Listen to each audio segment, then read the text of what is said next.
El día jueves de la semana pasada, carabineros de Fuerzas Especiales ingresaron a la Casa Central de la Universidad de Chile. La Universidad de Chile, una de las instituciones, de las pocas instituciones de la República. Hubo 29 detenidos, bombas lacrimógenas y según carabineros se incautaron bombas Molotov al interior de la Casa Central.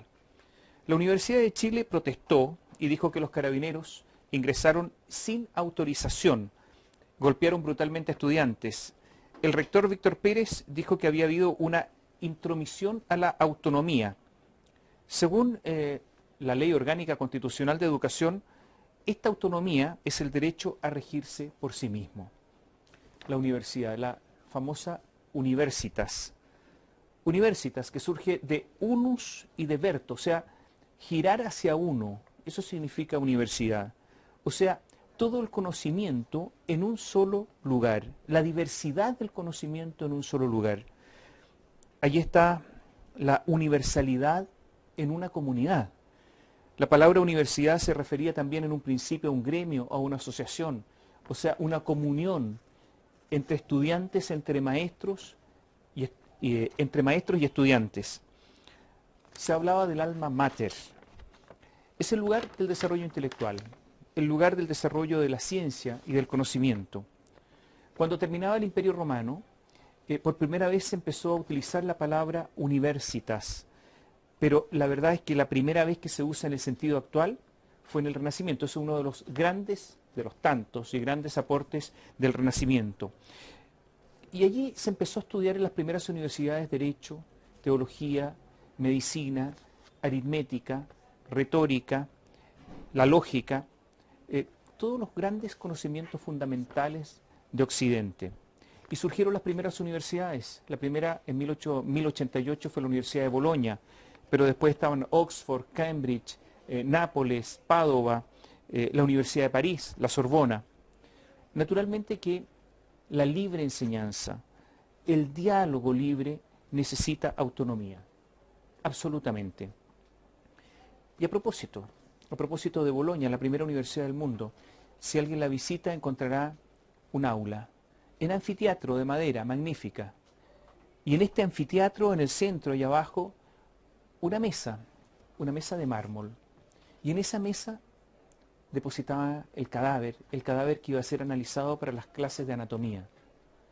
Y en medio de este anfiteatro, arriba un orificio. Y por el lado de afuera había un cura. Y ese cura, cuando se traspasaban según él los límites de la teología, gritaba hacia adentro para que pararan y el profesor se detuviera, porque no podía seguir hablando de eso que estaba diciendo acerca del cuerpo humano. Autonomía. Autonomía. Eso es lo que se buscó durante mucho tiempo en las universidades, para que no hubiera interferencia del político de turno, del gobierno de turno, del cura de turno, de la religión. ¿Es un derecho absoluto la autonomía? No, no es un derecho absoluto.